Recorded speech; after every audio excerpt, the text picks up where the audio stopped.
চলমান এই সভার সভাপতি, সঞ্চালক, আয়োজক, আমন্ত্রিত ওলামা ইকরামগণ, উপস্থিত মুসলিম ভাতৃত্ববিন্দু, সকলকে আন্তরিক মোবারকবাদ, শুভেচ্ছা জ্ঞাপন করি।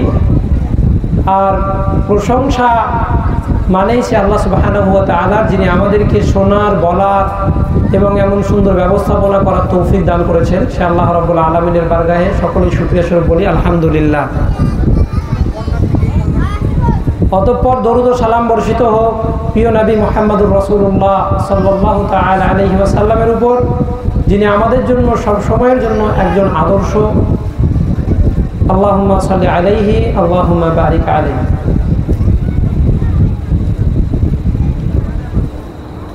কোরআন এবং সুন্নাহ এই দুটি হচ্ছে আমাদের সার্বিক সমস্যা, চলাচল, কথা বলা, কথা শোনা, সমস্ত কিছুর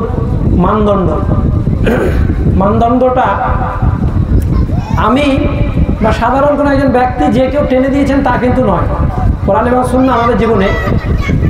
তো এখানে আমরা যারা গুটি কয়েক মানুষ উপস্থিত আছি, রাস্তার ওই পারে চেয়ারগুলো না দিয়ে এই ফাঁকা চেয়ারগুলোতে বসেন, তাহলে ভালো লাগবে। এই জায়গাটা ভর্তি হয়ে থাকুক। ওই চেয়ারগুলোকে একটু গুটিয়ে নেন তো, ওইখানে যেন ওই দিক থেকে এই দিকে পাঠিয়ে দেন সবাইকে। ওই দূরে বসে আছে, এত পর ভাব কেন? এত দূরত্ব কিসের জন্য? শরীয়তের সঙ্গে সবসময় কাছাকাছি থাকতে হবে। আর একটা বিষয় হলো, আল্লাহ রাসূল সাল্লাল্লাহু আলাইহি ওয়াসাল্লাম বলছেন যে মানুষের মধ্যে একে অপরের প্রতি ভালোবাসা বৃদ্ধির জন্য রাসূল সাল্লাল্লাহু আলাইহি ওয়াসাল্লাম দুইটি কাজ দিয়েছেন। একটা হচ্ছে তাকরাউস সালাম ওয়া তুতঈমুত তাআম। মানুষের সঙ্গে সাক্ষাৎ হলে সালাম দিতে হবে। ইমাম বুখারী রাহিমাহুল্লাহ বলছেন আসসালামু কাবলাল কালাম, কোনো কথা বলবে তার পূর্বে সালাম দিতে হবে। তো কথা শুরুর পূর্বে সালাম দিয়েছি, উত্তর মনে হয় কেউ জানেন না কি বলতে হয় সালামে, জানেন? কে জানেন? হাত তুলেন তো, যে সালামের জবাব কি দেয়? কেউ দেননি। কিন্তু গুনাহগার আপনি হবেন সেটা ভিন্ন কথা। গুনাহ আপনার খাতায় লেখা হবে, আমার খাতায় নয়। আমি কথা শুরুর পূর্বেই সালাম দিয়েছি, কিন্তু আপনি জবাব দিলেন না কেন? আপনাকে তো সেই নেকির অংশীদার হতে হবে। আমি যখন আপনাকে সালাম দিলাম, জবাব দেওয়াটা আপনার জন্য অপরিহার্য, দিতেই হবে আপনাকে, না দিলে আপনি গুনাহগার। তারপরে আপনি সালামের জবাব দিলেন না। এগুলো এত কৃপণতা কেন শরীয়তের ব্যাপারে? মানুষজনের এটা আমার ব্রেনে আসে না।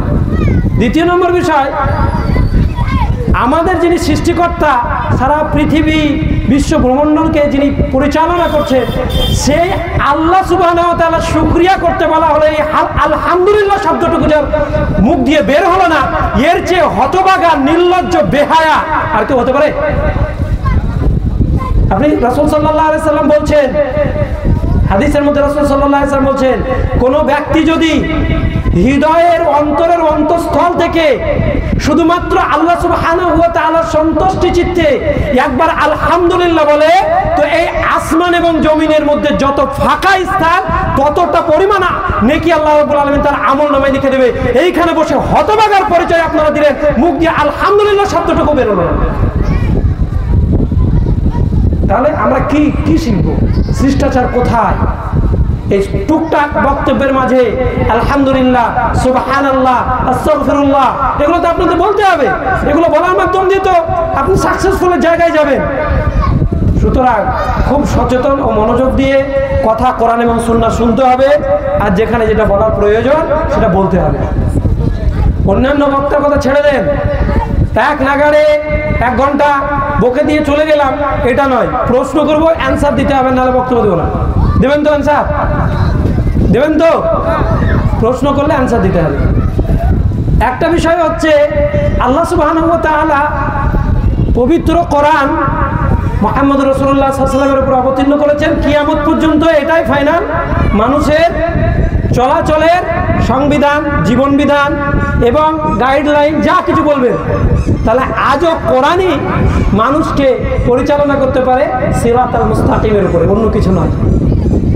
কোরআন এবং সুন্নাহ। রাসূল সাল্লাল্লাহু আলাইহি সাল্লাম বিদায় হজ, যেটাকে বলা হচ্ছে বিদায় হজের ভাষণে দাঁড়িয়ে এই রকম বক্তৃতার মঞ্চে রাসূল সাল্লাল্লাহু আলাইহি সাল্লাম দাঁড়িয়ে বলেছিলেন, শোনো, তারাকতু ফিকুম আমরাইন লান তাযিল্লু মা তামাসসাকতুম বিহিমা কিতাবাল্লাহি ওয়া সুন্নাতি নাবিয়্যিহি। আমি তো চলে যাচ্ছি, কিন্তু আমি ছেড়ে যাচ্ছি দুইটি জিনিস। তারাকতু, আমি রেখে যাচ্ছি, আমি ছেড়ে যাচ্ছি। তারাকা ইয়াতরুকু থেকে এসেছে তারাকতু, আমি ছেড়ে যাচ্ছি। ফিকুম, তোমাদের মাঝে।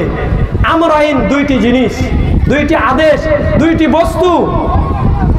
লান তাযিল্লু, অসম্ভব যে তোমরা পথভ্রষ্ট হবে যদি এই দুটি জিনিসকে ধরে থাকো। ধরে আছি আমরা। লান তাযিল্লু মা তামাসসাকতুম বিহিমা, একটা হচ্ছে কিতাব আল্লাহ, আল্লাহ সুবহানাহু ওয়া তাআলার কিতাব পবিত্র কোরআন, আর একটা হচ্ছে ওয়া সুন্নাতে নবিয়্যিহি, আল্লাহ সুবহানাহু ওয়া তাআলার নবীর সুন্নাহ। এই দুটি জিনিস যদি আমরা ধরে থাকি, লান তাযিল্লু, পথভ্রষ্ট হবে না। পথভ্রষ্ট হওয়ার এটা অন্যতম কারণ হচ্ছে এই দুটোর যে কোনো একটা থেকে মুসলিমরা গাফিল, যে কোনো একটা থেকে গাফিল। আপনি বলবেন যে আমার এই সমস্যা, আমার অমুক হয়েছে তমুক হয়েছে, এই সব সমস্যা সমাধানের জন্য ইসলাম কি পদ্ধতি রেখেছে? জি রেখেছে। আল্লাহ রাসূল সাল্লাল্লাহু আলাইহি সাল্লাম বলছেন সুস্পষ্ট ভাষায়, তারাকতুকুম আলা বাইদাতিন লাইলুহা কানহারিহা লা ইয়াজিগু আনহা বাদু ইল্লা হালিকুন। রাসূল সাল্লাল্লাহু আলাইহি সাল্লাম বলছেন, তোমাদেরকে আমি ছেড়ে যাচ্ছি, রেখে যাচ্ছি। তারাকতুকুম আলা বাইদাতিন, এমন একটা স্বচ্ছ রাস্তার উপরে, চকচকে ঝকঝকে আলোক উজ্জ্বলময় একটা রাস্তার উপরে। কে রেখে গেছেন? মুহাম্মদুর রাসূলুল্লাহ সাল্লাল্লাহু আলাইহি ওয়াসাল্লাম। তারাকতুকুম আলা বাইদাতিন লাইলুহা কানহারিহা, যার রাত্রিটাও দিনের মতো সমুজ্জ্বল। দিনের মতো সমুজ্জ্বল এই পরিস্থিতি ও পরিবেশ যে ইসলাম, সেই ইসলামের মধ্যে যারা ইসলাম চালানোর দায়ভার নিজেদের মধ্যে টানার পরে জনগণকে অন্ধত্বের মধ্যে রেখেছে যে তুমি এই জিনিসটা ইসলামের বুঝতে পারবে না, তুমি অমুকটা বুঝতে পারবে না, তমুকটা বুঝতে পারবে না, ইয়ে নিঘাত ইসলামের কোরআন এবং সুন্নাহর সঙ্গে প্রতারণা করেছে, আর অন্য কিছু নয়। কারণ স্বয়ং আল্লাহ সুবহানাহু ওয়া তাআলা বলছেন কোরআনের ব্যাপারে, ওয়ালাকাদ ইয়াসসারনাল কুরআনা লিযিকরি ফাহাল মিন মুদ্দাকির, আমি কোরআনকে সহজ করে অবতীর্ণ করেছি মানুষ যেন উপদেশ গ্রহণ করতে পারে। আর সে বলছে যে তুমি উপদেশ গ্রহণ করতে পারবে না। দুটো এক হয়? সম্ভব? সুতরাং সম্মানিত উপস্থিতি, কোরআন এবং সুন্নাহর নিখুঁত কিছু কথা আপনাদের সামনে তুলে ধরবো। যে কথা বলছিলাম, রাসূল সাল্লাল্লাহু আলাইহি ওয়াসাল্লাম রেখে গেছেন এমন একটা স্বচ্ছ রাস্তার উপরে, লাইলুহা কানহারিহা, রাসূল সাল্লাল্লাহু আলাইহি ওয়াসাল্লাম বলছেন যার রাত্রিটাও দিনের মতো সমুজ্জ্বল। কোনো কিছু তিনি গোপন করে যাননি, কোনো কিচ্ছু নয়। রাসূল সাল্লাল্লাহু আলাইহি ওয়াসাল্লাম স্পষ্ট করে দিয়ে গেছেন, লাইলুহা কানহারিহা লা ইয়াজিগু আনহা বাদু ইল্লা হালিকুন। এরপরেও এই পথ থেকে যে বিচ্যুত হয়েছে, সালাত থেকে বেরিয়ে গেছে, নামাজ পড়ে না, বেনামাজি হয়ে রয়েছে এবং পর্দাহীনতায় ডুবে আছে, অশ্লীলতায় ডুবে আছে, আর বিভিন্ন অন্যায় অপকর্মের মধ্যে জড়িয়ে আছে, ইসলামের শোষিত ছায়াতল থেকে দূরে সরে গেছে, ইল্লা হালিকুন, রাসূল সাল্লাল্লাহু আলাইহি ওয়াসাল্লাম বলছেন সে হতভাগা ছাড়া আর কিছু নয়। সেই ব্যক্তি হচ্ছে হতভাগা। হালিকুন মানে হয় ধ্বংসপ্রাপ্ত, যেটা আপনি বুঝতে চাইবেন। সম্মানিত উপস্থিতি, সুতরাং আমরা ইসলাম থেকে কতটা বেরিয়ে গেছি, আর ইসলাম আমাদের জীবনে কি কল্যাণ বয়ে নিয়ে আসতে পারে, এই নিয়ে এই সংক্ষিপ্ত সময়ে গুটি কয়েক কথা আলোচনা করব। খুব মনোযোগ দিয়ে শুনতে হবে, খুবই মনোযোগ দিয়ে শুনতে হবে, কারণ মনোযোগ দিয়ে শোনার ব্যাপারে আল্লাহ তাআলা তাগিদ করেছেন। আমরা শুধু যদি বলি যে আল্লাহর কথা বলবো, রাসূলের কথা বলবো, বলা পর্যন্ত নয়, আল্লাহ মনোযোগ দিয়ে শুনতে বলেছেন। আল্লাহ পবিত্র কোরআনে সূরা আজ-জুমারের মধ্যে স্পষ্ট করেছেন, আল্লাযীনা ইয়াসতামিউনাল কাওল ইয়াত্তাবিউ আহসানাহু উলাইকাল্লাযীনা হাদাহুমুল্লাহ ওয়া উলাইকা হুম উলুল আলবাব। আল্লাহ তাআলা বলছেন যারা আল্লাযীনা, যারা ইয়াসতামিউনাল কাওল, খুব মনোযোগ দিয়ে কথা শোনে, ওয়া ইয়াত্তাবিউ আহসানাহু, আর সর্বোত্তমটাকে নিজের জীবনে অ্যাপ্লাই করে, সর্বোত্তমটাকে নিজের জীবনে গ্রহণ করে, মেনে চলে।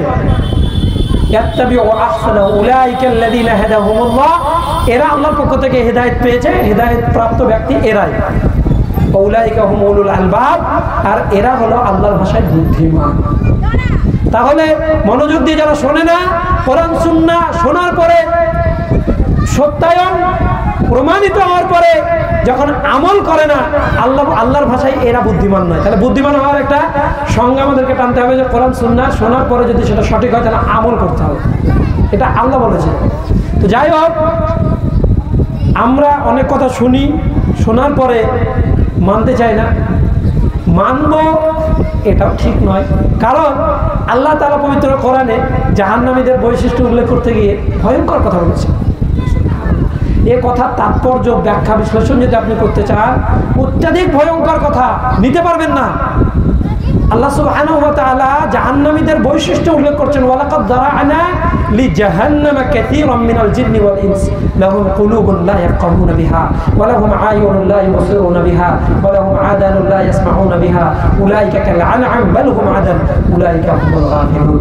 আল্লাহ তাআলা বলছে অধিকাংশ মানুষ এবং জিন জাহান্নামে যাবে, অধিকাংশ যাবে। জান্নাতের বিবরণ শুনছিলাম, খুব ভালো লাগছিল। জান্নাত অবশ্যই ভালো জায়গা, কিন্তু জান্নাত কিভাবে পেতে হবে সেই রাস্তা আপনাকে কোরআন এবং সুন্নাহ দেখাবে। তার প্রতি ভালোবাসা, তার প্রতি চর্চা, তার দিকে অগ্রসর হওয়া আপনার জান্নাতের রাস্তা সহজ করবে। আর জাহান্নামে যাওয়া খুব সহজ। আল্লাহ তাআলা বলছেন অধিকাংশ মানুষ এবং জিনের জন্য জাহান্নাম সৃষ্টি করা হয়েছে। তাদের বৈশিষ্ট্য কি? লাহুম কুলুবুন লা ইয়াফকাহুনা বিহা, তাদের হৃদয় দেওয়া হয়েছে, হৃদয় দিয়ে ভালো জিনিসটাকে উপলব্ধি করে। আপনি বলেন তো, যে মানুষগুলো হারাম ভক্ষণ করছেন, যে কোনো পন্থায়, কেউ হয়তো চুরি করছেন মানুষের ফাঁকি দিয়ে, এটাও হারাম। কেউ হয়তো একটা কলম চালিয়ে বড় চুরি করছেন, সেটাও হারাম। কেউ হয়তো সুদের সঙ্গে সম্পর্ক জুড়ে রেখেছেন, সেটাও হারাম। কেউ হয়তো হারাম দ্রব্যের সঙ্গে আসক্ত হয়েছেন, বিড়ি, সিগারেট, গুল, জর্দা ইত্যাদি নানা প্রকারের যাবতীয় যত দ্রব্য রয়েছে হারাম। বলেন তো, শরীয়ত এগুলোকে নিষেধ করেছে না খাওয়ার অনুমতি দিয়েছে? বলেন, কথা বলে, হ্যাঁ, নিষেধ করেছে।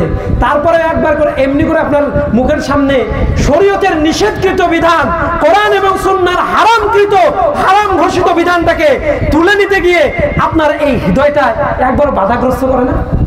এই হৃদয়টা একবার ভাবে না? যখন এই হৃদয়টা ভাবছে না, আমি তো এই পাপগুলোর কথা বললাম, অনেক পাপিষ্ঠ ব্যক্তি আমরা এমনও রয়েছি, নিজের ভাবির সঙ্গে ফোন আলাপে একটু কথা বলে নিলাম, এটাও অন্যায়। আপনাকে এটা অধিকার ইসলাম দেয়নি। আপনি কথা বলে নেওয়ার একটা মানে ছোট্ট একটা মনে করেন 2-4 মিনিটের কথা একটু বললাম, কি হলো?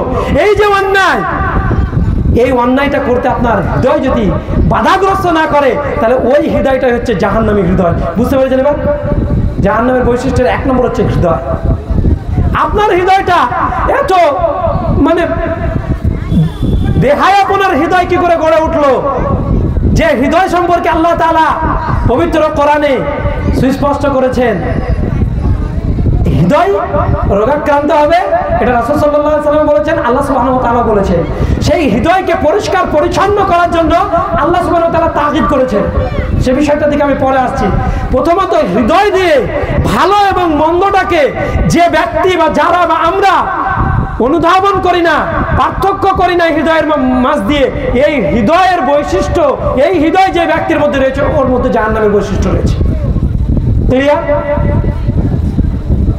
বুঝতে পেরেছেন? বলেন, নামাজ পড়া আর না পড়া কোনটা ভালো? হ্যাঁ, সবাই কথা বলতে হবে। নামাজ পড়া না পড়া কোনটা ভালো? নামাজ যদি পড়া ভালো হয়, ইমাম সাহেব কোথায় আছে আপনাদের? এই থাক ছেড়ে দেন। মসজিদে ফজরের জামাতে কয়জন লোক হয়? হ্যাঁ, এক কাতার। এই যে এত বড় মসজিদ, এক কাতার আর জুম্মার দিন ভরে যাচ্ছে। আপনি বলছেন নামাজ পড়া ভালো, আপনার হৃদয়টা বলতে চেয়েছে, যে হৃদয় ভালো বলতে পারলো, সেই হৃদয় ভালোটাকে যদি অনুসরণ করতে না পারে, এই হৃদয়টাই জাহান্নামের বৈশিষ্ট্য। লাহুম কুলুবুন লা ইয়াফকাহুনা বিহা। আপনার স্ত্রী রাস্তাঘাটে, আমি একদিন জুমাতে এসে দেখলাম মহিলাদের কোনো পর্দার ব্যবস্থাপনা নেই, রাস্তায় বসে আছে, রাস্তায় কাজকর্ম করছে। বলেন, এটা ইসলাম অনুমোদন দিয়েছে? এটা ভালো?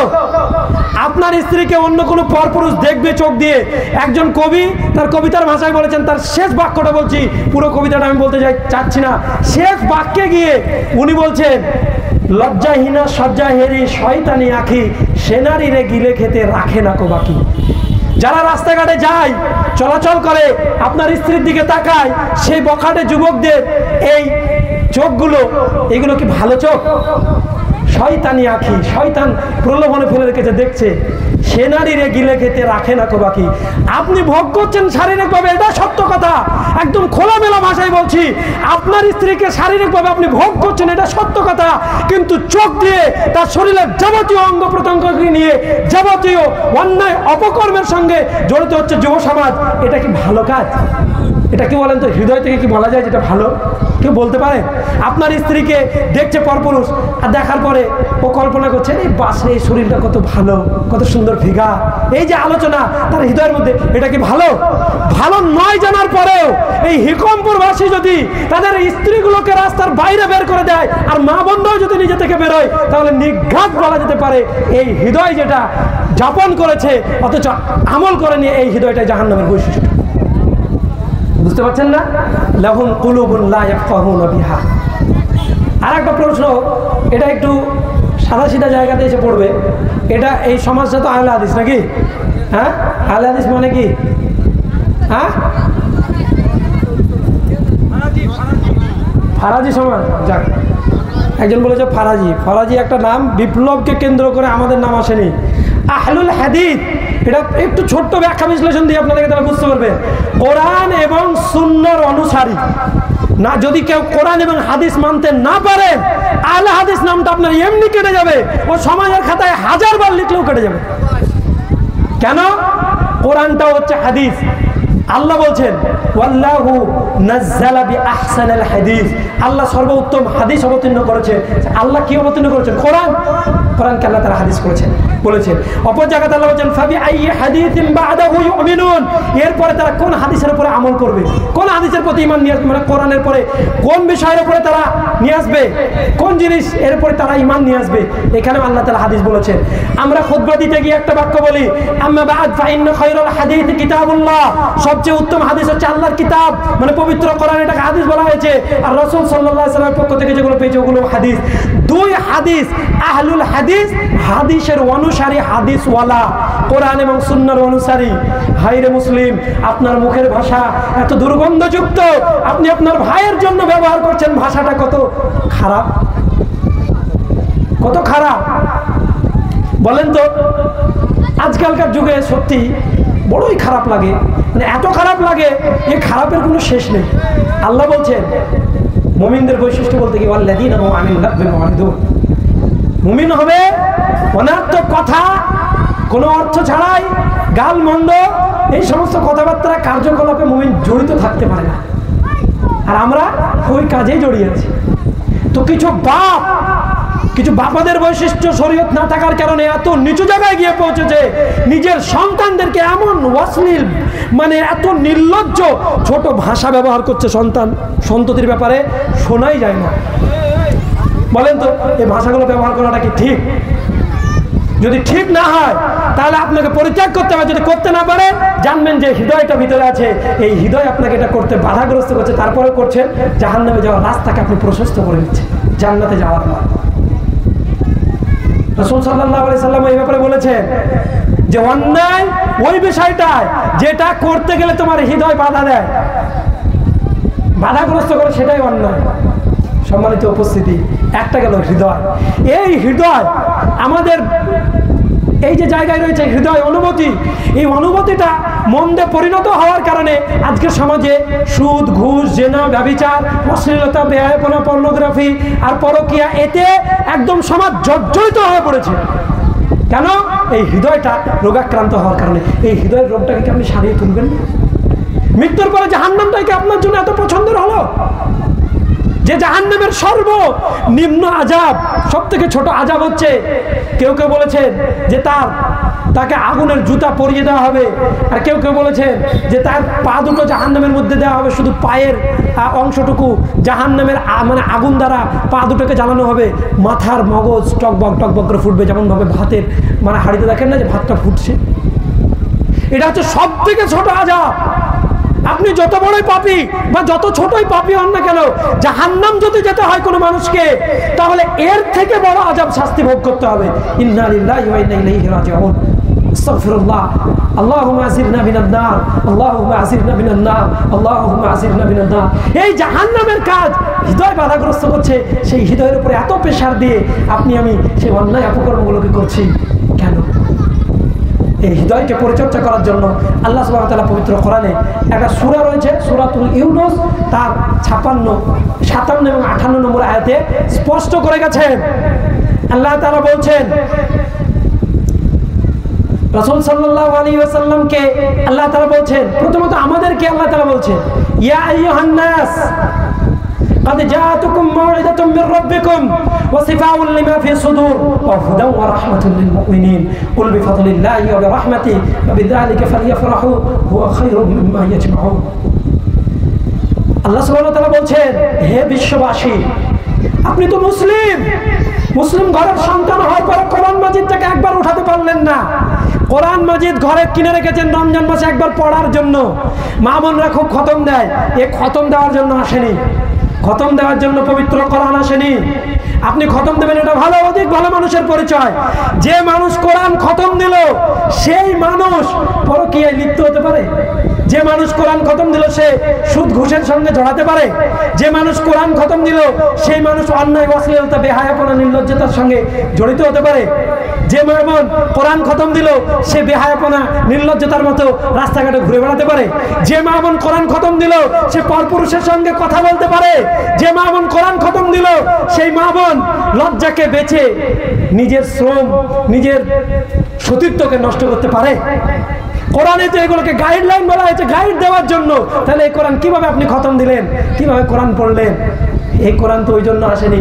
কোরআন কিসের জন্য এসেছে? আল্লাহ তাআলা বলছেন, ইয়া আইয়ুহান নাস, হে পৃথিবীবাসী, অবশ্যই জাআতুকুম মাউইদাতুম মির রাব্বিকুম, তোমাদের রবের পক্ষ থেকে তোমাদের কাছে এসেছে একটা মহা উপদেশ, একটা নসিহত। কি করে বলতে পারে আমাদের ধর্মীয় গুরুরা যে কোরআন তুমি বুঝতে পারবে না? আল্লাহ সারা পৃথিবীর মানুষের জন্য বললেন, আপনি যদি বোঝাতে না পারেন এটা আপনার অক্ষমতা, আপনার দুর্বলতা, আপনার এটা ব্যাপার, কিন্তু কেউ বুঝতে পারবে না এই কথা আপনি বলছেন। যেখানে আল্লাহ তাআলা চ্যালেঞ্জ দিয়ে বলছেন, মাউইদাতুম মির রাব্বিকুম, আমি সারা পৃথিবীর মানুষকে বলছি তোমাদের জন্য তোমাদের রবের পক্ষ থেকে এটা একটা মহা উপদেশ। মাউইদা, ওয়াজ বলি না আমরা, এই যে কথা বলা, এটাকে কি বলেন? ওয়াজ করা। ওয়াজ হচ্ছে আরবি শব্দ, যার বাংলা শব্দ হচ্ছে উপদেশ দেওয়া। এবার এখানে আপনাদের সঙ্গে একটু স্থগিত যাচ্ছে আমার বিষয় থেকে একটা কথা ক্লিয়ার করে নিই। পানি নেই, একটা বিষয় ক্লিয়ার করে নিই। বলেন, উপদেশ দিতে গেলে উপদেশটা কাউকে যদি দেওয়া হয়, কোনো মানুষকে উপদেশ দেন, কেউ দেন বা আমি দিই বা যেই দেখ না কেন, উপদেশটা কি সুর তাল মিলিয়ে দেন না এমনি সাধারণ কথাই দেন? বলেন,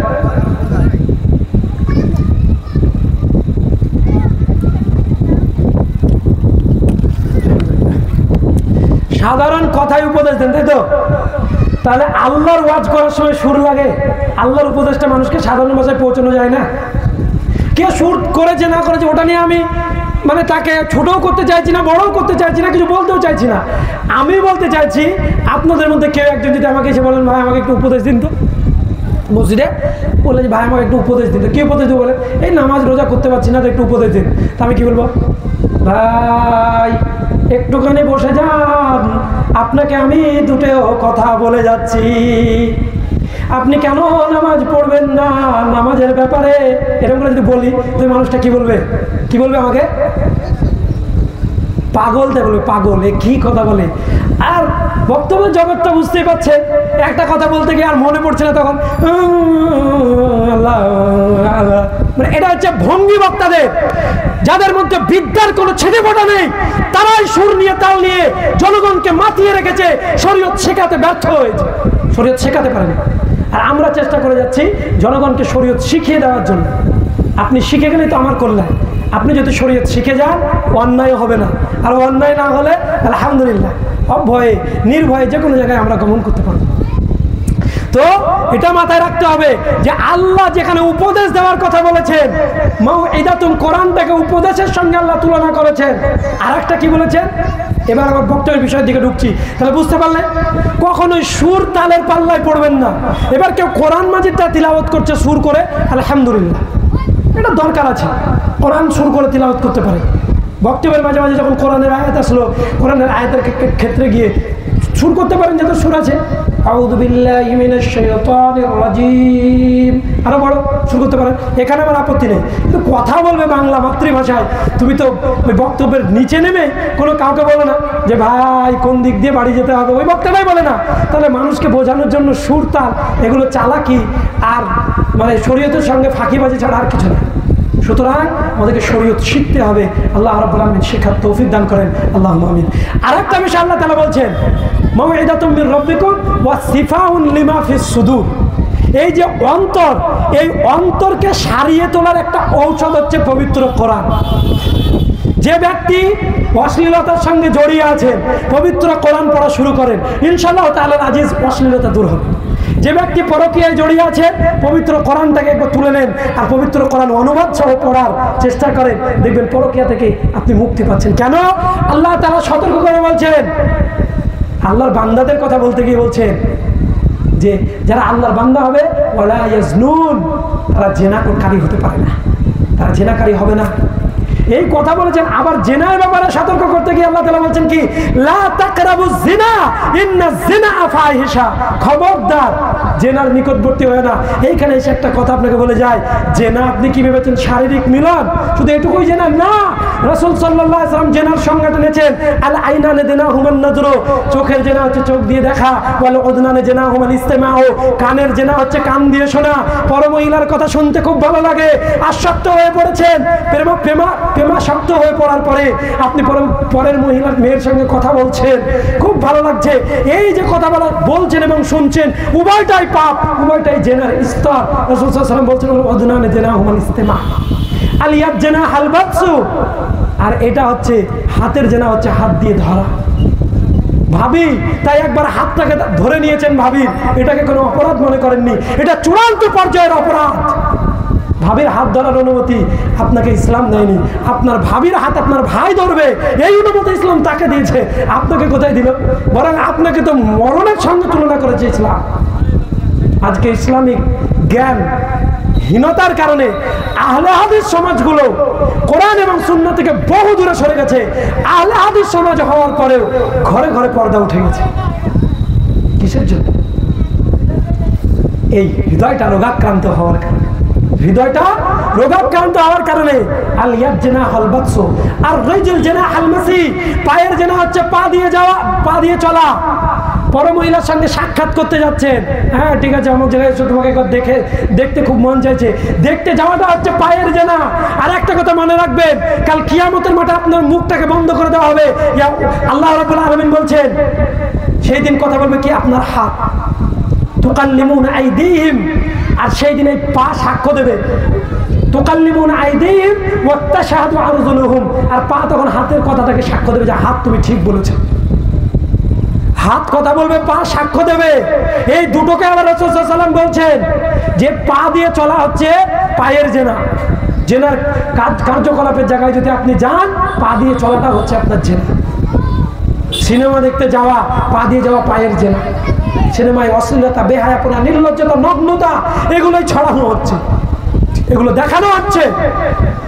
সুতরাং সেই জায়গা থেকে আপনাকে পরিত্রাণ দেবে এই পবিত্র কোরআন। তারপর আল্লাহ রাসূল সাল্লাল্লাহু আলাইহি ওয়াসাল্লাম বলছেন কি জানেন?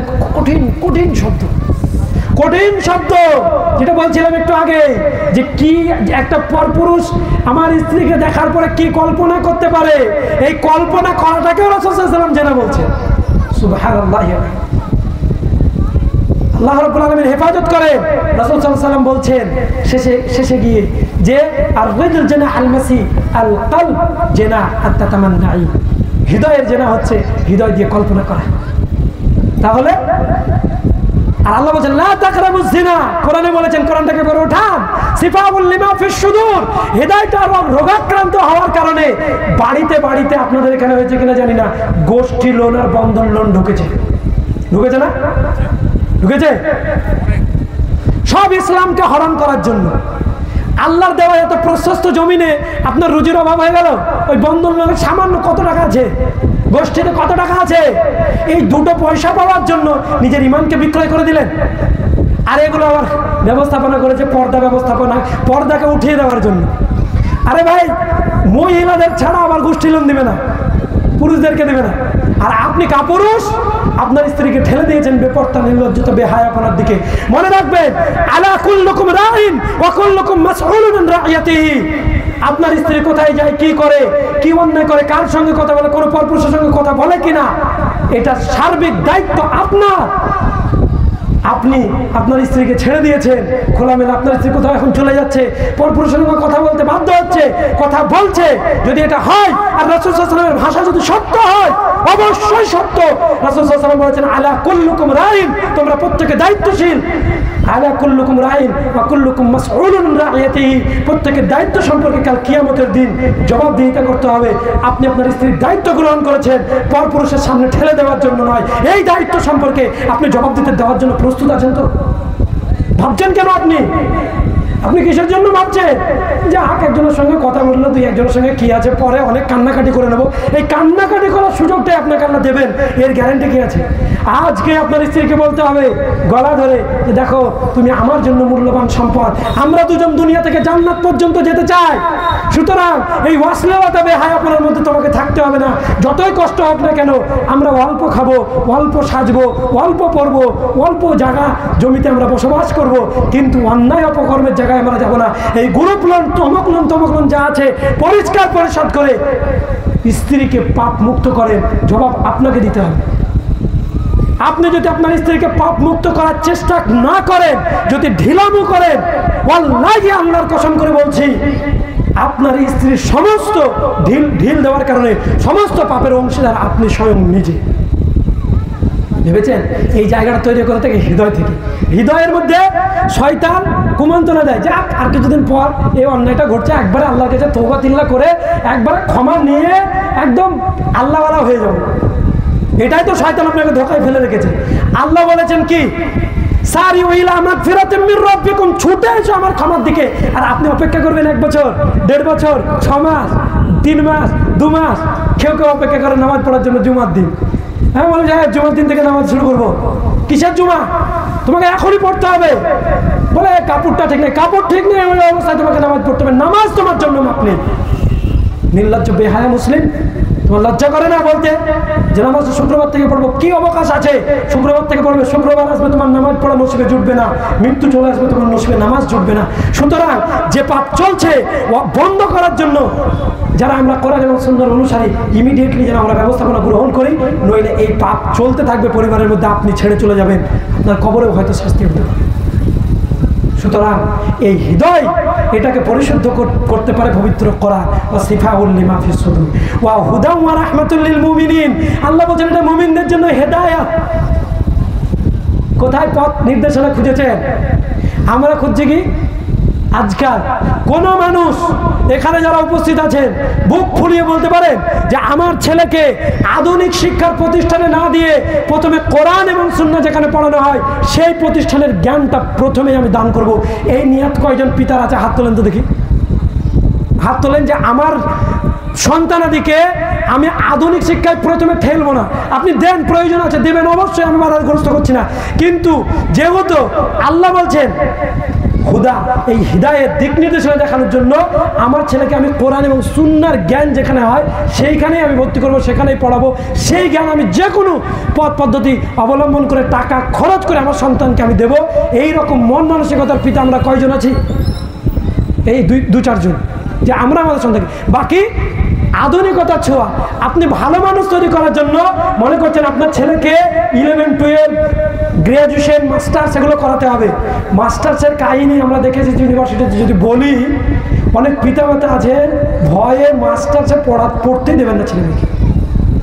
একবারে নিজস্ব চোখে দেখা, ইউনিভার্সিটির ক্লাস ছুটি হয়েছে আর দুজনে থাকে হোস্টেলে, আর দুজনেই রাত্রে 8টা পর্যন্ত দুজনেই হোস্টেল ফিরেনি।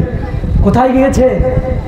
আপনার কন্যার, আপনার মেয়ে বা আপনার ছেলের ঈমান কোথায় গেল? আপনার মেয়ের সতীত্ব কোথায় গেল? ওই মেয়েকে তখন টাকা দিয়ে বিক্রয় করতে হয়, তখন পিতার জন্য সেই মেয়ে বোঝাই হয়। আর এই শিক্ষা দেওয়ার জন্য আপনি আমি ব্যাধিব্যস্ত। আর আল্লাহ যেটাকে বলছেন হিদায়াত, দিক নির্দেশনা, গাইডলাইন, এটা চুজ হলো না, এটা পছন্দ হলো না। কেন? এই হৃদয়টা বক্রতা হওয়ার কারণে, হৃদয়টা বাঁকা হয়ে গেছে, রোগাক্রান্ত হয়েছে। সম্মানিত উপস্থিতি, এখানে একটি কথা বলে নি, হৃদয়টা যদি বাঁকা হয় পুরো বডি বাঁকা চলবে। এটা কে বলেছেন? কে? মুহাম্মদ সাল্লাল্লাহু আলাইহি সাল্লাম। কেমন ভাষায় বলছেন? আল্লাহ বলছে আলা ইন্না ফিল জাসাদি মুদগা, শোনো তোমাদের হৃদয়ের মধ্যে একটা, তোমাদের শরীরের মধ্যে, জাসাদ মানে হচ্ছে মানব বডি, বডিটাকে বলা হয় আরবিতে জাসাদ, ইংরেজিতে যেটাকে বডি বলছি, বাংলাতে শরীর, এটাকে আরবিতে বলা হয় জাসাদ। তা আল্লাহ বলছেন আলা, জেনে রাখো, ইন্না ফিল জাসাদি মুদগা, নিশ্চয় শরীরের মধ্যে একটা মাংসপিণ্ড রয়েছে। মুদগাতুন মানে মাংসপিণ্ড। ইজা সালুহাত সালুহাল জাসাদ, যদি সেটা সঠিক থাকে পুরো বডি সোজা চলবে। ওই যা ফাসাদাত ফাসাদাল জাসাদু কুল্লুহু, সেটা যদি বাঁকা হয়ে যায় পুরো বডি বাঁকা চলবে। ওই হৃদয়টা বাঁকা হওয়ার কারণে একজন উচ্চ শিক্ষিত অফিসার হওয়ার পরে একটা দরিদ্র মানুষের উপরে এত অন্যায় করে কলম চালাতে পারে কি করে? ওই হৃদয়টা বক্র হওয়ার কারণে মানুষ সুদ খাচ্ছে, ওই হৃদয়টা বক্র হওয়ার কারণে মানুষ ঘুষ খাচ্ছে, ওই হৃদয়টা বক্র হওয়ার কারণে মানুষ বেনামাজি হচ্ছে, ওই হৃদয়টা বক্র হওয়ার কারণে মানুষ অন্যায় অপকর্মের সঙ্গে জড়িয়ে পড়ছে, ওই হৃদয়টা বক্র হওয়ার কারণে জাহান্নামের খাদ্য, বিড়ি, সিগারেট, জর্দা, গুল, মদ ইত্যাদির মুসলিম রপ্তান করছে। কিসের কারণে? হৃদয়টা বক্র হয়ে গেছে, বডিটা বাঁকা চলছে। আপনার এই দুটো পা, হৃদয়টা বাঁকা হওয়ার কারণে এই দুটো পা সোজা চলে না। হাইয়া আলা সালাহ বলার পরে মসজিদের দিকে যায় না, যায় কোথায়? অন্যায় অপকর্মের দিকে। চায়ের দোকানে আড্ডা পিটতে মসজিদের দিকে যাওয়ার সৌভাগ্য হয় না। কেন? হৃদয় বক্র, বডি তো বাঁকা চলবে। এই হাতটা ইসলামের জন্য কোনোদিন উঠলো না, ইসলামের জন্য উঠলো না। অন্যায় অপকর্মে তো মানুষকে দিলেন আপনি এক চড় মেরে, ক্ষমতা আছে তাই। কেন? এই অঙ্গটা চললো, হৃদয়টা বাঁকা। আপনি মুখ দিয়ে গালিগালাজ করছেন, ভাষাটা যে বেরোচ্ছে, এই অঙ্গটা বাঁকা চলছে কেন? হৃদয়টা বাঁকা। এটা রাসূল সাল্লাল্লাহু আলাইহি ওয়াসাল্লাম বলেছে। তো সেটাকে সারিয়ে তোলার ঔষধ হচ্ছে পবিত্র কোরআন। এটা আল্লাহ তাআলা বলেছেন। তারপর আল্লাহ তাআলা বলছেন কি? হুদাম ওয়া রাহমাতুল লিল মুমিনিন, মুমিনদের জন্য এটা হচ্ছে রহমত। রহমত মানে কি? দয়া, তো করুণা, তাই না? তো কোরআনকে এখানে যারা উপস্থিত আছেন, কারা কারা রহমত হিসাবে মানেন? হাত তোলেন তো দেখি। হাত তুলবেন, আল্লাহর ওয়াস্তে হাত তুলতে হবে যারা রহমত স্বরূপ মানেন যে কোরআনটা আমাদের জন্য রহমত। হাত মোটামুটি উঠেছে। এবার কি রহমত মানেন আপনি? এবার বলেন, বলেন। কোরআনে নামাজ পড়তে নিষেধ করেছে, নামাজ পড়েন না কেন? এটা রহমত? এটা আযাব নয় যে নামাজ না পড়া? কোরআনে হারাম, খারাপ, নিকৃষ্ট এই জিনিসগুলো খেতে বলেছে, তাহলে খান কেন? রহমত না আযাব? কোরআনটা আমাদের জন্য রহমত। আল্লাহ তাআলা বলছেন এই রহমতটা কেন জানেন? কোরআনের রহমতটা হচ্ছে এটাই যে কোরআন অনুযায়ী, সুন্নাহ অনুযায়ী যদি চলেন, এই কোরআন আপনাকে সার্বিক অপকর্ম, অন্যায়, বক্র পথ থেকে সিরাতাল মুস্তাকিম, সোজা পথে নিয়ে গিয়ে কোথায় পৌঁছবে ভাই? জান্নাত। এটা রহমত নয়? এই রহমতটা যদি না দিতেন তাহলে এই জান্নাত যেতে গিয়ে মানুষ যে কোনো জায়গায় মুখ থুবড়ে পড়ে যেত, গাইডলাইন পেত না কিভাবে জান্নাত যেতে হবে, কোন পথ অবলম্বন করলে জান্নাতে যাবে। এত সুন্দর, সাবলীল, সুস্পষ্ট একটা বিধান আল্লাহ তাআলা দিলেন। এই বিধানটা রহমত নয়? এই রহমতের কথা আল্লাহ তাআলা বলছেন যে রহমত আপনাকে জান্নাতে নিয়ে যাবে। পড়েছেন কখনো খুলে? কয় পৃষ্ঠা পড়েছেন? রাহমাতুল লিল মুমিনিন। তারপর আল্লাহ বলছেন মুহাম্মদ সাল্লাল্লাহু আলাইহি ওয়াসাল্লামকে, কুল, আপনি বলে দিন, বিফাজলিল্লাহ, এটা আল্লাহর অনুগ্রহ, সত্যি অনুগ্রহ যে আপনি আমি পেয়েছি মুসলিম হিসেবে। আর দুর্ভাগ্য যে মুসলিম হয়ে পাওয়ার পরে একে অবজ্ঞা করেছি, সব থেকে তুচ্ছ তাচ্ছিল্যের কিতাব ভেবেছি। ভাবিনি? আপনার সন্তানকে আপনি বলেছেন এই ইংলিশটা এখন শিখতে হবে না আব্বু, কোরআনটা শেখো, আরবি গ্রামারটা শেখো, কোরআনটা তোমাকে বুঝতে হবে, ইংলিশ পরে শিখে নিও? বলেছেন? ইংলিশ মিডিয়ামে পড়ায়, গর্ব করছে পিতা, আমার ছেলেকে ইংলিশ মিডিয়ামে পড়ায়, 12,000 টাকা করে মাসে লাগে। তাহলে কি কল্যাণ করেছে আপনার সন্তান? বলছে ইংলিশে কথা বলছে। আমি বললাম আলহামদুলিল্লাহ, আমরা টুকিটাকি আরবি শিখেছি, ইংলিশ শিখতে পারিনি। আমি মনে করি আমার সন্তান থেকে আরবি শেখাবো, আপনার সন্তানের থেকে এগিয়ে থাকবে। কি করে হতে পারে? হতে পারে। কবরের ভাষা কি ভাই? কি কবরের ভাষা? কি কবরে প্রশ্ন করা হবে না? মান রাব্বুক মান দীনুক? তারপরে আর রাজুল বুইস্তু ফিকুম মান হাদাল লাযী বুইস্তু ফিকুম, ওই ব্যক্তি কে? যায় তোমাদের এই ভাষাগুলো কি? আরবি। তাহলে কবরের ভাষাটা কি? আরবি। জান্নাতের ভাষা আরবি, আল্লাহর ভাষা আরবি, নবী মুহাম্মদ রাসূলুল্লাহ সাল্লাল্লাহু আলাইহি ওয়াসাল্লামের ভাষা আরবি। এবার বলেন তো, ওই ভাই বলেন, এবার বলেন তো ইংরেজি ভাষায় জান্নাতে চলবে না কবরে চলবে? না মুহাম্মদ সাল্লাল্লাহু আলাইহি ওয়াসাল্লামের ভাষা ছিল না আল্লাহ সুবহানাহু ওয়া তাআলার ভাষা? শেখেন, দুনিয়াতে এগিয়ে যাওয়ার জন্য শেখেন। ইংলিশ ভাষা শিখেন, তার আগে আরবিটা শেখেন, যে এই আরবির অনুবাদ আমি ইংলিশে করব। এই টার্গেট হচ্ছে না কেন? আরবিটাকে এত তুচ্ছ তাচ্ছিল্য আপনি ভেবেছি। মক্কার মুশরিকরাও ভেবেছিল, জয়লাভ করতে পারেনি। মুসলিমরা ভাবছে জয়লাভ করতে পারবেন না। এখানে একটা কথা বলে নিই, খুব ক্লিয়ার, তাহলে আপনারা বুঝতে পারবেন। আমরা আমাদের সন্তানকে বাংলা মিডিয়াম হোক, ইংলিশ মিডিয়াম হোক, আধুনিক শিক্ষার দিকে ঠেলে দেওয়ার জন্য, ডাক্তার, মাস্টার, প্রফেসর, ইঞ্জিনিয়ার বানানোর জন্য যতটা সচেষ্ট হয়, কোরআন এবং সুন্নাহ নির্ভীক দায়ী এবং নির্ভীক আলেম বানানোর জন্য অতটা কি আমরা সচেষ্ট? একজন পিতা সন্তানকে ডাক্তারের জন্য ঠেলে দিয়েছেন। এখন হচ্ছে আলামিন মিশন এর পক্ষ থেকে অনেক ডাক্তার তৈরি হচ্ছে। মুসলিমদের কোনো লাভ হয়েছে? মুসলিমদের বিজয় হয়েছে? মারি তো খাচ্ছে মুসলিমরা, ঠকে যাচ্ছে মুসলিমরা। তাহলে এত শিক্ষিত বাড়ার পরেও লাভ হয়নি। মক্কার মুশরিকরাও একই বাক্য টেনেছিল। কি ভাষাটা শুন, আল্লাহ তাআলা পবিত্র কোরআনে ভাষাটাকে তুলে ধরছে আমাদেরকে সতর্ক করার জন্য। وقال الذين كفروا لا تسمعوا لهذا القرآن والغوا فيه لعلكم تغلبون। সুবহানাল্লাহ। মক্কার মুশরিকরা বলছে যে মুহাম্মদ সাল্লাল্লাহু আলাইহি ওয়াসাল্লামের কাছে কোরআন শুনতে যায়, আর কোরআন শুনে ইসলাম কবুল করে নিচ্ছে। তো মক্কার মুশরিকরা কি করলো? ফোন দিয়ে আসলো, وقال الذين كفروا لا تسمعوا, তোমরা শ্রবণ করবে না, শুনবে না। কারণ আপনি আমি যদি শুনি আরবি বুঝতে পারবো, তাহলে আমাদেরকে বাংলা ভাষায় অনুবাদ করতে হবে, যেহেতু আমি আরবিটা বুঝতে পারবো না। আর মক্কার মুশরিকদের ভাষা ছিল আরবি, ওরা বুঝতে পারতো শুনলে, এই জন্য বলছে তোমরা শুনবে না। লা তাসমাউ লিহাদাল কোরআন, এই কোরআন, ওয়াল গাউফ, এর প্রতি বিদ্বেষ প্রদর্শন করো, যেমন আপনি করেছেন। আপনার ছেলেটাকে বাবা, ওই যখন তখন একবার কোরআন পড়া শিখলেই হবে। এখন ইংলিশ সায়েন্স এগুলো ভালো করে শিখে নি, অনেক উন্নতি করবে জীবনে, অনেক উন্নতি করেছে। একটা দরিদ্র মানুষ গিয়েছে ডাক্তারের কাছে, ডাক্তার দেখাতে, ও প্রেসক্রিপশন লিখছে।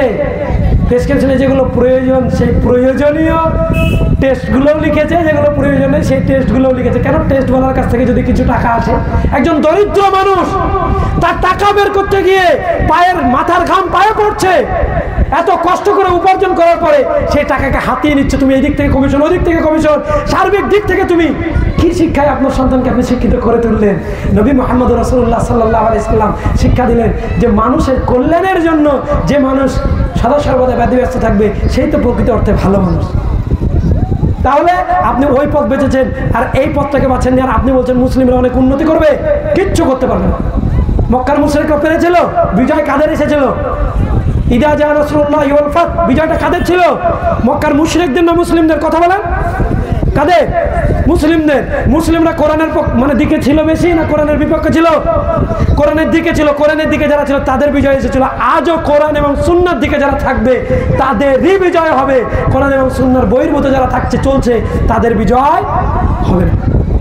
যতই আপনি করে বেড়ান না কেন, আধুনিক শিক্ষা যতই দেন না কেন, কোনো কাজে আসবে না। সম্মানিত উপস্থিতি, এটা কথা এখানে ঢুকেছিল, সেই কথাটা বললাম যে মক্কার মুশরিকরা কোরআনের বিরুদ্ধাচরণ করে জয়লাভ করতে পারেনি। আজকালকার বর্তমান ফ্যাশনেবল মুসলিমরা, নামধারী মুসলিমরা, এবং অনেকে আলে হাদিস দাবি করছে, আমি আলে হাদিস হওয়ার পরেও নিজের সন্তানকে আধুনিক শিক্ষার এই যে একটা ছবলে ফেলে দিয়ে ইমান হরণের জায়গায় রেখে এসে মুসলিমদের বিজয়ের আশা করে বসে থাকে। নিঘাত বলা যেতে পারে যে নিজের অন্ধের লাঠি, মানে অন্ধের হ্যারকিন জ্বালানোর মতো অবস্থা। অন্ধের হ্যারকিন জ্বালানোর মতো অবস্থা। অন্ধ হ্যারকিন জ্বালিয়ে যায় কেন? তো বলছে যে ভাই রাস্তা কি আর দেখতে পাবে? পথ ভোলা মানুষ যেন কি করে? পথ দেখতে পায়, ওই জন্য অন্ধ হচ্ছে যে আমার জন্য নয়, এটা তোমার জন্য, তুমি যেন আমাকে ঢিপ না মারো। তো ঠিক তেমনি কোরআনটার দ্বারা মুসলিমরা বলতে চায় যে কোরআন আমাদের, এটা অমুসলিমদের নয়। অথচ আল্লাহ সবার করেছেন হেদায়েতের জন্য, এটা বলছে, কিন্তু কোরআনের দ্বারাতে বিজয় আসবে এটা যাপন করছে না। অন্ধের মতো ঠেলে দিচ্ছে এটা আমার। আর এই থেকে তথ্য চুরি করে বলেন আর পড়ে বলে ইহুদি খ্রিস্টানরা আমাদের থেকে অনেক এগিয়ে যাচ্ছে। সুতরাং এগোতে হলে কোরআনের পক্ষে থাকতে হবে। সেই কোরআন সম্পর্কে আল্লাহ তাআলা মুহাম্মদ সাল্লাল্লাহু আলাইহি ওয়াসাল্লামকে বলছেন, কুল, আপনি বলে দেন, বিফাজলিল্লাহ, এটা আল্লাহর অনুগ্রহ, দয়া, সত্যি দয়া যে আমরা পেয়েছি। অনেকে পাইনি, তাদের নসিবে নেই। পাওয়ার পরে আপনি কোরআনের অনুবাদ পড়লেন না। ইন্না লিল্লাহি ওয়া ইন্না ইলাইহি রাজিউন। আপনার স্ত্রীকে পড়ালেন না, আপনার সন্তান সন্ততিকে পড়ালেন না। আপনার চেয়ে জাহেল, আপনার চেয়ে অজ্ঞ, আপনার চেয়ে মূর্খ কেউ হতে পারে? সম্মানিত উপস্থিতি, তারপরের বাক্যটা দেখেন তো, তারপরের বাক্যটা অত্যাধিক ভয়ানক। ফাবিযালিকা ফালইফরাহু হুয়া খায়রুম মিম্মা ইয়াজমাউন। আল্লাহ রাসূল সাল্লাল্লাহু আলাইহি ওয়াসাল্লামকে আল্লাহ তাআলা বলছেন, কে বলছেন? কে বলছেন? আল্লাহ। আমাদের দুনিয়াতে সম্পদের মালিক করেন কে? সম্পদ আমাদেরকে দেন না, এই যে কেড়ে নেওয়া, এটা কে করেন? আল্লাহ। সেই আল্লাহ বলছেন মুহাম্মদ সাল্লাল্লাহু আলাইহি ওয়াসাল্লামকে, তুমি ওদেরকে বলে দাও, দুনিয়াবাসীকে বলে দাও, আজকে বলে যাচ্ছি কালকেও আপনি সম্পদের লোভে ছুটে বেড়াবেন। আজকে বলে যাচ্ছি কালকেও সম্পদের জন্য ছুটে বেড়াবেন। কারণ বক্তব্যের সঙ্গে মুনাফিকি করা, কোরআন এবং সুন্নাহর সঙ্গে মুনাফিকি করা, এটা আমাদের মুসলিমদের চরিত্রে পরিণত হয়েছে। সংশোধন হওয়ার কোনো রাস্তা নেই, আছে, কিন্তু আপনার চরিত্রটা তো মুনাফিকি। হ্যাঁ, কালকে আপনি সম্পদের পিছনে ছুটবেন। এখানে বলছেন তাদেরকে বলে দাও, তারা যা জমা করছে, কি জমা করে পৃথিবীতে? সম্পদ, সোনা, টাকা, বাড়ি, গাড়ি, এগুলোই তো। তারা যা জমা করছে খায়রুম মিম্মা ইয়াজমাউন, তার থেকে উত্তম। কে বলছেন গো? আল্লাহ সুবহানাহু ওয়া তাআলা বলেছেন। একবার কি ভাববেন না? আপনার কি নিজেকে মনে হয় না যে আমার যে অপদার্থ ব্যক্তির কেউ হতে পারে? আল্লাহ তাআলা ডাক দিয়ে বলছেন, এত উপন্যাস পড়লাম, এত নাটক পড়লাম, এত নাটক মনে থাকলো, এত উপন্যাস মনে থাকলো, এত কবিতা মনে থাকলো, এত ঘটনা মনে থাকলো, সব কিছু হৃদয়ের মধ্যে যাপন করলাম, এত সম্পদ জমা করলাম, লক্ষ লক্ষ টাকার মালিক হয়ে গেলাম, বাড়ি করলাম, গাড়ি করলাম, সব করলাম। আল্লাহ বলছেন স্বয়ং যে এই সম্পদ দুনিয়ার সমস্ত কিছু চেয়ে পবিত্র কোরআন অনুবাদ সহ যেটা আপনি বুঝতে পারবেন, এটা আয়ত্ত করা, ব্রেনের মধ্যে জমা করা, এটা হচ্ছে উত্তম। হুয়া খায়রুম মিম্মা ইয়াজমাউন। এবার আমার প্রশ্ন, বাড়িহীন, বাড়ি নেই, যাই হোক, চাল ছোলা মাটির, যাই হোক, গলা বসে গেল, কালকে থেকেই বসা, কথা বলতে পারবো কিনা ভাবছিলাম, তো যাই হোক যতদূর বলতে পারলাম আলহামদুলিল্লাহ, আল্লাহ দয়া, বলা সম্ভব ছিল না। আমার বক্তব্য একটু জোরে জোরে বলার কারণে হয়তো গলাটা তাড়াতাড়ি বসে যায়। যেটা বলছিলাম যে যেমনই বাড়ি হোক না কেন, বাড়ি নেই এইরকম ব্যক্তি আমরা এখানে উপস্থিত হয়েছে কেউ? যে বাড়ি নেই, কেউ নেই, বাড়ি আছে। আমার বাড়ি নেই, এখন আমার নেই, আমার পিতার আছে, কিছুদিন পর আমার হবে অরিজিত সন্তান, আমি তো মিরাসের ভাগ পাবোই, সেটা ভিন্ন কথা। আমি বলতে চাইছি যে বাড়িতে থাকি না, এরকম কেউ আমরা আছি যে আমার বাড়ি নেই, তাই রাস্তায় গাছতলায় বসবাস করি। আছে, বাড়ি হয়েছে, জমি জায়গাও হয়েছে চাষবাসের জন্য, সব হলো। কিন্তু একটা প্রশ্ন আপনাদেরকে করি, পবিত্র কোরআনে প্রায় ৬,০০০-এর উপরে আয়াত রয়েছে, তার মধ্যে থেকে ১,০০০ বাদ দিলাম, সব বাদ দিলাম, ৫০টা ধরলাম, তাও বাদ দিয়ে দিলাম, ৩০টা আয়াত অনুবাদ সহ, একদম অনুবাদ সহ ৩০টা আয়াত আয়ত্ত করেছেন বা জমা করেছেন, এরকম সংখ্যার ব্যক্তি কয়জন আছেন? হাত ওঠান, হাত ওঠাতে হবে। ৩০টা আয়াত অনুবাদ সহ আপনি আয়ত্ত করেছেন বা ব্রেনে আছে।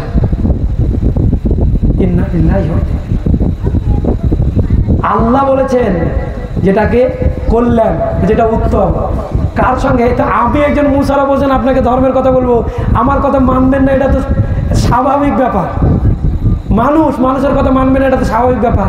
যে রব সার্বিক ব্যবস্থাপনা করে দিল, সেই রবের কথাটাকেই তো আপনি অমান্য করে চলছেন। আজকে থেকে টার্গেট নেন বয়স্ক মানুষ সহ সকলে, যে মৃত্যুর আগে পর্যন্ত যতদূর পারবো কোরআনের অনুবাদ সহ নিজের জীবনে আয়ত্ত করার চেষ্টা করবো। এর জন্য প্রতিদিন অন্তত মিস যেন নয়, দুটোও যেন আমি অনুবাদ পড়তে পারি। পড়ার পরে কাউকে বলার সুযোগ নেই, নিজের পরিবারকে বলে আজকে পবিত্র কোরআনে এই আয়াতের এই অনুবাদ পড়লাম। যদি এটা করতে পারি, হুয়া খায়রুম মিম্মা ইয়াজমাউন। সুতরাং সম্মানিত উপস্থিতি, আমি বক্তব্যের ওই একটা জায়গাতেই পড়ে আছি, সেটা হচ্ছে হৃদয়। আমাদের হৃদয়টা আজকে নোংরা আবর্জনা জঙ্গল এই স্তূপে পরিণত হয়েছে। হৃদয়ের মধ্যে একটা জিনিস প্রত্যেকটা মানুষের হৃদয়ের মধ্যে ঢুকে গেছে, সেটা হচ্ছে হিংসা। ঢুকে যায়নি? আমার ভাইটা পড়াশোনা করলো, চাকরি পেয়ে গেল, চাকরি পাওয়ার পরে আমি হয়তো পেলাম না, পড়াশোনা ভালো নয়, পাইনি, তা আমি হিংসা করতে আরম্ভ করলাম। কি কথায় কথায় কথায় কথায় পিতামাতাকে যাওয়া, চাকরি আছে ওর এখন বিশাল ব্যাপার, বিশাল ঘাম, এটা আসলে চাকরি পেয়েছে তাই আনন্দে বলে না, হিংসা। পবিত্র কোরআন একটা সূরা আছে, যে সূরাটা প্রত্যেকটা মানুষের মুখস্থ। এরপরে আপনাকে মনে হবে যে আমি সত্যি নিজের কাছে এত বড় অপরাধী। পবিত্র কোরআন একটা সূরা আছে, সেই সূরাটার নাম হচ্ছে সূরাতুল ফালাক। চেনেন? সূরাতুল ফালাক চেনেন? কিছুই তো বলছেন না। ভালো লাগছে না বক্তব্য, বন্ধ করে দেবো? ঘুমন তো, যদি ঘুমিয়ে থাকেন জাগেন, আর চিল্লাতে পারছি না। আর যদি না জাগেন তাহলে বলেন যে ভাই আপনার কথা ভালো লাগছে না।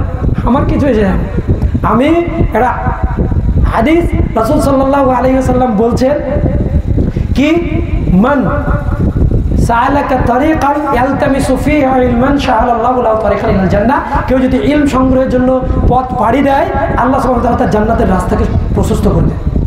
আপনারা ইলম সংগ্রহ কিসের জন্য এসেছেন? জান্নাতের পথ প্রশস্ত হওয়ার জন্য। আর আরেকটা, সেটা আলী রাদিয়াল্লাহু তাআলা আনহুকে আল্লাহ রাসূল উপদেশ দিতে গিয়ে বলছেন, আলী আন ইয়াহদিয়াল্লাহু বিকা রাজুলান ওয়াহিদান খায়রুল লাকা মিন হুমুরিন না'ম। আপনি শুনবেন না আমার কথা, নাই শুনতে পারেন, কি হবে? আমার সমস্যা হবে? কিছুই হবে না। আমার কেউ শুনলো না, একটা মানুষ যদি আমার কথাটাকে মনোযোগ দিয়ে শুনে কিছু একটা অ্যাপ্লাই করে, আল্লাহ রাসূল সাল্লাল্লাহু আলাইহি ওয়াসাল্লাম বলেছেন সুবহানাল্লাহি ওয়া বিহামদিহি, আলীকে বলছেন আন ইয়াহদিয়াল্লাহ, আরবি ভাষাটা দেখেন, আন ইয়াহদিয়াল্লাহ, আন মানে যদি, ইয়াহদিয়াল্লাহ আল্লাহ হেদায়েত দেন, বিকা তোমার দ্বারায়, বাটা হরফে যার দাম মানে দ্বারা বলি না আমরা, দ্বারা ব্যবহার হচ্ছে, বিকা তোমার দ্বারায়, আন ইয়াহদিয়াল্লাহু বিকা রাজুলান ওয়াহিদান, একজন ব্যক্তিও যদি হেদায়েত পায়, এত মানুষ সবাই পাবে তা নয়, একজন যদি পায়, খায়রুল লাকা মিন হুমুরিন না'ম, তদানীন্তন সময়ে সব থেকে মূল্যবান সম্পদ ছিল কি? লাল উট। তার চেয়ে মূল্যবান সম্পদ আল্লাহর রাস্তায় কুরবানির সমপরিমাণ মর্যাদা পাওয়া যায়। তা আমি তো এই আশায় এসেছি, আপনি কি আমার কথা শুনবেন না শুনবেন সেই আশায় আমি আসিনি। সুতরাং একটু হাঁ হু করেন, বক্তব্যটা দিতে ভালো লাগবে। আপনারা শুনছেন এটা বুঝতে পারবেন, যদি কিছুই না বলেন বোবা খাওয়ার মতো বসে থাকেন, তবে কি শুনছেন এটা বুঝতে পারবেন, বুঝতে পেরেছেন? সুতরাং যেটা বলছিলাম যে আমরা আমাদের জীবনে যে কৃতকর্মগুলো অন্যায় ঘটে চলেছে, এগুলো হচ্ছে হৃদয়ের বক্রতা। তো বক্রতার মধ্যে একটা অন্যতম বক্রতা হচ্ছে হিংসা। এই হিংসার জন্য আল্লাহ সুবহানাহু ওয়া তাআলা পবিত্র কোরআনে একটা সূরা অবতীর্ণ করেছেন, সূরাটার নাম সূরাতুল ফালাক। এই সূরার একদম শেষের আয়াত কি রয়েছে বলেন তো? সূরা ফালাকের শেষ আয়াত কি আছে? ওমিন শাররি হাসিদিন ইদা হাসাদ। এর অর্থ কি? দেখেন, মুহাম্মদ সাল্লাল্লাহু আলাইহি ওয়াসাল্লাম জাদু করা হয়েছিল, জাদুতে প্রত্যেকটা আয়াত পড়ে পড়ে গিরাগুলো ছাড়ানো হয়েছিল। শেষের শব্দটা আছে ওমিন শাররি হাসিদিন ইদা হাসাদ। হিংসুক যে ব্যক্তি বা যাবতীয় হিংসার অনিষ্টতা থেকে আল্লাহ তোমার কাছে বাঁচতে চাচ্ছে। কি বলেন? এটাই তো, হিংসা থেকে বাঁচতে চাইছি আর নিজে হিংসুক হয়ে বসে আছি। এটা কত বড় অপরাধ, কত বড় অপরাধ! হিংসা থেকে বাঁচতে যাচ্ছি, এটা বলছি আমার নিজেই হিংসুক হয়ে তৈরি হয়ে বসে আছি। কারোর ভালো সহ্য হয় না। কেউ দিনের পথে এসেছে তাও মানুষ হিংসা করে, কেউ দিনের পথে আসলে হিংসা করে। এটা শুনে আশ্চর্য হবেন কিন্তু সত্য। একটা জায়গাতে একবার প্রোগ্রামে গেলাম, একটা ভাই ডেকে নিয়ে গেল। তো ওই ভাইকে বলছে, হ্যাঁ কিছুদিন থেকে নামাজ পড়ে একবার এসে বিশাল ব্যাপার, তোমার দুটো আলেম নিয়ে এসেছ বক্তব্য দেওয়ার জন্য, বিশাল কিছু ব্যাপার হয়ে গেছে তোমার নাকি। মানে ও যে নিয়ে আসতে পেরেছে, তার আগে কোনো মানুষ ওখানে দাওয়াতে কাজই করতে পারেনি। তো নিয়ে এসেছে, এটাই মানুষের মধ্যে হিংসা। হিংসা, হিংসুকের কখনো মানে জয় হয়নি, হবেও না। বরঞ্চ এই হিংসুকের অনিষ্টতা থেকে আল্লাহ তাআলা আমাদেরকে কি বলেছেন? হেফাজত চাইতে বলেছেন। অমিন শাররি হাসিদিন ইজা হাসাদ। সম্মানিত উপস্থিতি, আমি যেন কারোর জন্য এই হিংসার কারণ না হয়, যে সেই ব্যক্তি এই দুয়াতে আল্লাহর কাছে আমার জন্য যেন পরিত্রাণ চায়। আজকে থেকে হিংসাকে ঝেড়ে ফেলতে হবে। একটা উপদেশ আপনাদেরকে বলে যেতে চাই, সেটা হচ্ছে হৃদয় থেকে হিংসাকে ঝেড়ে ফেলতে হবে। এই কোরআন আমাদের অনুসরণের জন্য এসেছে। তাহলে আমি যদি হিংসা করি, তাহলে এই কোরআনের বিরুদ্ধাচরণ করলাম না অনুসরণ করলাম? হ্যাঁ, বিরুদ্ধাচরণ করলাম। এই কোরআনের বিরুদ্ধাচরণ করলাম। আর যদি হিংসুক না হয়, তাহলে কোরআনের অনুসরণ করলাম। সুতরাং কোরআনের অনুসরণ করার আমরা চেষ্টা করব। যাই হোক, জাহান্নামের বৈশিষ্ট্যের মধ্যে একটা বলছিলাম হৃদয়। আর সময় খুব স্বল্প রয়েছে, 10 থেকে 15 মিনিট, 2-4টে বিবরণ সংক্ষেপে বলি। আল্লাহ রাব্বুল আলামিন বলেন, কুলুবুল লা ইয়াফকাহুনা বিহা ওয়া লাহুম আয়ুনুন লা ইউবসিরুনা বিহা। দ্বিতীয় বৈশিষ্ট্য হচ্ছে তারা চোখ আছে, তা দিয়ে দেখে না। ওয়া লাহুম আয়ুনুন লা ইউবসিরুনা বিহা। কি ভাই, এখানে যারা উপস্থিত আছেন তারা চোখ দিয়ে দেখেন না, তো চোখটাকে বন্ধ রাখেন? দেখেন কি রাখেন না? দেখেন তো নাকি? চোখ দিয়ে যখন আমরা দেখি, তাহলে আল্লাহ তাআলা বলছেন জাহান্নামীদের বৈশিষ্ট্য যে ওয়ালাহুম আয়ুনুন লা ইউবসিরুনা বিহা, চোখ দিয়ে তারা দেখবে না। কি না দেখার কথা বলেছে? এই পবিত্র কোরআন এর অনুবাদ, হাদিসের অনুবাদ, হাদিস, এগুলো তারা দেখবে না। দেখার যোগ্যতা হয়তো কেউ আমরা অর্জন করতে পারিনি। আরবি কোনো রকম পড়তে শিখেছি, কোরআনটা পড়ি, বাংলাও যোগ্যতা অর্জন করতে পারিনি, শিখতে পারিনি। আর একটা কথা আপনাকে এখানে বলি, এই যে চোখ, এই চোখ দিয়ে আমরা দেখে কি যেগুলো আল্লাহ নিষেধ করেছে। এই মোবাইলে কি করি? নগ্ন মেয়ে আল্লাহ দেখতে বলেছে? হ্যাঁ, দেখছেন কেন? নিষেধকৃত বিধানগুলো পালন করতে ব্যাধিব্যস্ত মুসলিম সমাজ, আর আল্লাহর দেওয়া বিধানগুলো থেকে বিচ্যুত, দূরে সরে আছে। এটা কত বড় অন্যায়, তার হিসাব কিতাব নেই। কত বড় অন্যায় আমরা করে চলছি দেখেন। তাহলে এই চোখ দিয়ে আল্লাহ যেগুলো দেখতে নিষেধ করেছে সেগুলোই আমরা দেখে চলি, আর যেগুলো দেখতে বলেছে সেগুলো দেখি না। কোরআন দেখি না, সুন্নাহ দেখি না, মুসলিমদের আদর্শ দেখি না, দেখি অন্যায় অপকর্মগুলো যেগুলো আমাদের জন্য দেখা নিষেধ। সুতরাং এই চোখ ওই কোরআন সুন্নাহ না দেখা, এটাকে আল্লাহ তাআলা বলছেন আয়ুনুল্লাহ ইউসির ওয়ালাহুম আযানুল্লাহ ইয়াসমাউনা বিহা। দেখে পড়তে পারবো না এমন শক্তি নেই আমার। কান আছে, আল্লাহ শোনার শক্তি দিয়েছে। কান দিয়ে শুধু ওই চায়ের দোকানে বসে মানুষের গীবাত আর বদনাম শোনা হয়। 1 মিনিট যদি চায়ের দোকানে কোন মুসাল্লি নামাজের পরে গিয়ে চায়ের দোকানে 1 মিনিট বসে থাকে, সালাতের নেকি তো পাবে, বঞ্চিত হবে না, কিন্তু পাওয়ার পরে 1 মিনিটে 100 পাপেরও বেশি অধিক পাপ অর্জন করবে। কেন করবে? একজনের গীবাত যদি বলে ওইদিকে কানটা এগিয়ে যায়।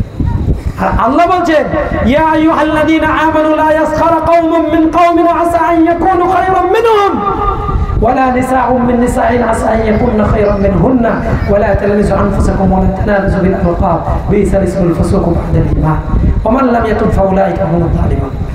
কিসের জন্য চায়ের দোকানে বসে আপনি সময় কাটান? সুতরাং চায়ের দোকান বর্জন করুন। যদি চায়ের দোকানে কারো, অনেকজন আবার আমাদেরকে বলে, কি বলে জানেন? বলছে এই মনীষা এই জায়গাতে এসে যারা চায়ের দোকানে ছিল, আপনারা বলবেন চলে যাওয়ার পরে, সামনাসামনি কেউ বলতে পারে না, পরে অনেক বদনাম করে, তো নেকি তো হয়, বদনাম করলে সমস্যা আমার কিছু নেই। কি বলছে জানেন? বলছে চায়ের দোকানিরা তো একটা চা কর্ম করে খাচ্ছে, তো চা করে খাচ্ছে, আপনি তাদের রুজিতে বাধা দিচ্ছেন। ইন্না লিল্লাহি ওয়া ইন্না ইলাইহি রাজিউন। আপনি রুজিতে বাধা দেওয়ার কি? চায়ের দোকান থেকে কেরাম আর টিভি আর বেঞ্চগুলো উঠে দেয়, মানুষ চা খাবে আর ওখান থেকে চলে যাবে। আপনি তো আড্ডা পিটার জায়গা করে দিয়েছেন। আড্ডা পিটার জন্য যদি মানুষ গীবত বদনাম করে, এই পাপের দায়ভার চায়ের দোকানিকে নিতে হবে, যাতে করে পাপ মুক্ত জীবনে একটা হালাল রুজি উপার্জন করতে পারে। এর রাস্তা আমরা দেখানোর চেষ্টা করেছি। তো আপনি খারাপ ভাবতে পারেন আমাকে? আপনার মতো এত স্বার্থপর আমি নই। আল্লাহ বলেছেন কুনতুম খায়রা উম্মাতিন উখরিজাত লিন-নাস, মানব কল্যাণের জন্য তোমার উত্থান ঘটানো হয়েছে।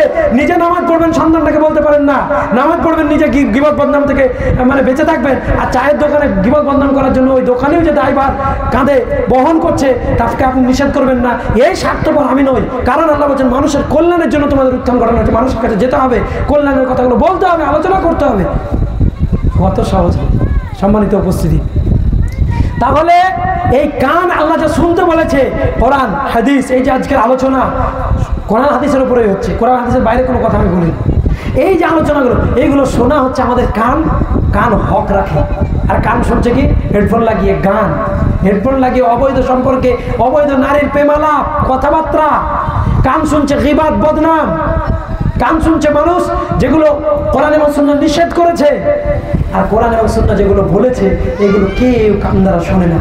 তো এই যারা শুনি না আমরা, তাদেরকে আল্লাহ তাআলা বলেছেন ওয়ালাহুম আযানুন লা ইয়াসমাউনা বিহা। তারপরে কি বলেন? উলাইকা কাল আনআম, এরা হলো চতুষ্পদ জন্তু, বাল হুম আদাল, তার থেকেও খারাপ। একটা চতুষ্পদ জন্তুকে আল্লাহ তাআলা সিস্টেম দিয়েছেন, সেই সিস্টেম অনুযায়ী চলে। সিস্টেমের বহির্ভূত কেউ চলে না। চলে ছাগলকে যদি আপনি এখন বলেন কালকে থেকে যদি মানুষ ধরার খাবে, ও ঘাসই খাবে, তাই তো? আর বাঘকে যদি বলেন যে কালকে থেকে ঘাস খেয়ে তোমাকে তোমার জীবিকা নির্বাহ করতে হবে, খাবে? ওকে মাংস পেশে আল্লাহ তাআলা, মাংস ভক্ষণকারী আল্লাহ তাআলা বানিয়েছেন, ও মাংসই খাবে। এই ছাগলকে যেমন বানিয়েছেন তেমনই। ছাগল মানুষের সঙ্গে থাকবে, কিন্তু বাঘ থাকতে পারবে? থাকতে পারবে না। তো ওকে যে সিস্টেমে বেঁধে দেওয়া হয়েছে, ওইভাবেই দেখেন ওদের গতানুগতিক জীবন চলছে। ছাগল, গরু, এরা কি করে? এরা নিজেদের আল্লাহ রাব্বুল আলামিন যে সিস্টেম দিয়েছেন, সেই মিলনের মধ্যে বাচ্চা হয়, বাচ্চা জন্মায়, বাচ্চাটা বড়ে, দুধ পান করায় মা, এবং দুধ পান করার পরে বাচ্চাটা বেড়ে ওঠে, তারপরে আবার ছাগলের বিস্তীর্ণ হয়, খায় দায়, দুনিয়া থেকে চলে যায়। কেউ মরে যাচ্ছে, কেউ আমাদের সিস্টেম অনুযায়ী কুরবানিতে চলে যাচ্ছে, কেউ আকিকায় চলে যাচ্ছে। আমরা আমাদের হালাল করেছেন আল্লাহ, আমরা খাচ্ছি, বিভিন্ন সিস্টেমে যাচ্ছে। কিন্তু কোনো ছাগলকে আপনি দেখবেন না যে ছাগলটা মানুষকে ধরে ধরে খাচ্ছে। আল্লাহ সিস্টেম দেননি, সিস্টেমে যেটা বেঁধে দিয়েছে চতুষ্পদ জন্তুর কাজ হচ্ছে সেই সিস্টেমে চলা। গরুকে আল্লাহ তাআলা তৈরি করেছেন, সে না বলে হাল চষবে, গাড়ি বইবে, মানুষের বোঝা বহন করবে। গরু বয়ে চলেছে, কোনোদিন বলেনি ঘাট থেকে যে না আমি বইতে পারছি না। আর গরু সম্প্রদায়কে আপনি দেখেছেন যে গরু আর পারছে না? মোটামুটি 4টা বেজে গেছে,